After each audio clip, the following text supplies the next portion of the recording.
मैं इतना ही बोल सकती हूँ कि 2019 में जब मैं इलेक्शन में कंटेस्ट किया एज ए निर्दलीय इंडिपेंडेंट करके मैं मैदान में उतरी और एक बहुत बड़ी वेव के अगेंस्ट में जब अमरावती करो ने उस वक्त मुझे साथ दिया जिस वक्त मेरा काम शून्य था मेरे क्षेत्र में, सिर्फ लोगों के साथ उनकी आवाज़ बनकर उनके साथ खड़ी रही।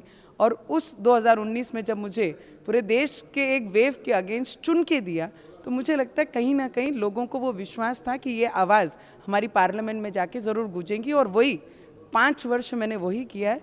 और जितने भी सीनियर लीडर हैं और जो बोल रहे हैं कि हम खड़े होंगे या हम आगे आएंगे, उनको संभालने का काम जो यूटी में हमारे पक्ष, बाकी जो आघाड़ी में यूटी में जो पक्ष हैं वो अच्छे तरीके से संभाल सकते, इतना विश्वास है। एक आपका मामला जो कोर्ट में चल रहा है, सुप्रीम कोर्ट में जाति को लेकर के, उसके बारे में आपका क्या कहना है? मैं इतना ही कह सकती हूँ कि जब हम as a member of parliament represent करते हैं, लॉ बनाते हैं, तो लॉ बनाते बनाते उसके बहुत सारे नियम और कायदे होते हैं।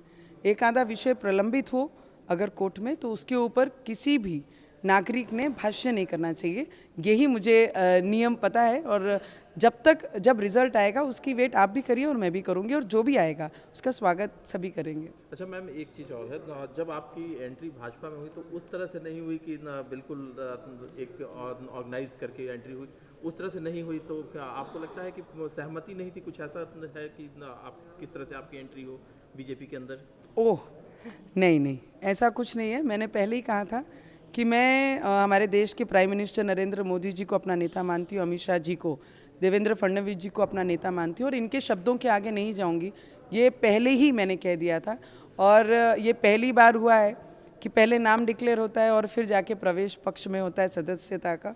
तो मुझे लगता है मेरी नसीब है कि पहली बार अमरावती में कमल का चिन्ह सिंबल ये बैलेट पे आएगा, और वो खिलाने का मौका मुझे दिया है पार्टी ने इतनी बड़ी जवाबदारी देकर।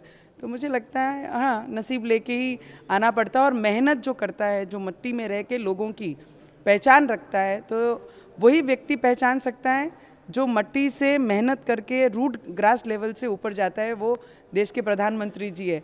तो मेरे जैसे कार्यकर्ता की पहचान हमारे देश के प्रधानमंत्री ने रखी है। राज ठाकरे के आने से कितना फर्क पड़ने वाला है? मुझे लगता है जहाँ मोदी जी हैं, अगर सभी हाथ आएंगे, जब मुट्ठी बनती है तो ताकत मजबूत होती है, तो कोई भी आएगा तो ताकत मजबूत ही होगी, कमज़ोर नहीं होगा। एक आखिरी सवाल है, इंडिया अलायंस की एक रैली होने वाली है, उसमें शरद पवार जी, उद्धव ठाकरे सब लोग शामिल होंगे।